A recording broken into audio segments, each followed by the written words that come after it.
These are not affordable just by virtue of you saying they're slightly less than a massively unaffordable level. Taoiseach, the housing crisis is still getting worse. Every week I am meeting people, workers, two people working together. They are earning over the limit in terms of social housing, and they're simply not able to afford anywhere in terms of the market. They're spending all their money on a week-by-week basis on their rent. They can't save up a deposit. They're utterly trapped. The market has failed those people.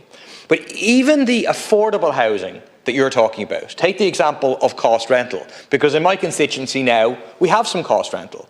But affordability is defined by the government not in relation to how much income people have and whether they can afford it, but in relation to a percentage reduction off of an utterly unaffordable market rate. So you claim that if you go 25% below the market rate, then that's somehow affordable. But it's still unaffordable. I'll give you the example of new development in City West.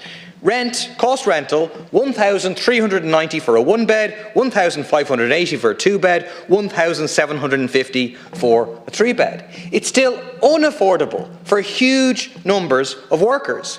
You're talking about people who have a net income of a couple of €66,000 or less. If they're at the very highest rate, if they're at 66,000, that's 31% of their income gone on housing for a three-bed. If they're less than that, quickly you're up to 40% or 50%. These are not affordable just by virtue of you saying they're slightly less than a massively unaffordable level. Do you accept that point, that that much money is not affordable and that we need to have properly affordable, which one thing means getting rid of the limits for social housing and allowing anybody to apply for social housing? In terms of affordability, I think there are lots of ways that we can achieve it. Social housing is clearly one.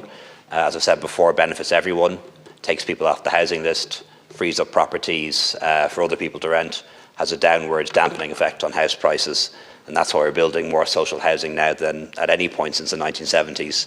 And deputies might be interested to know that if you compare 2022 census with the census 10 years ago, there are 40,000 more families in social housing than was the case back in 2011, and the percentage of people living in social housing is now higher than it was 10 years ago.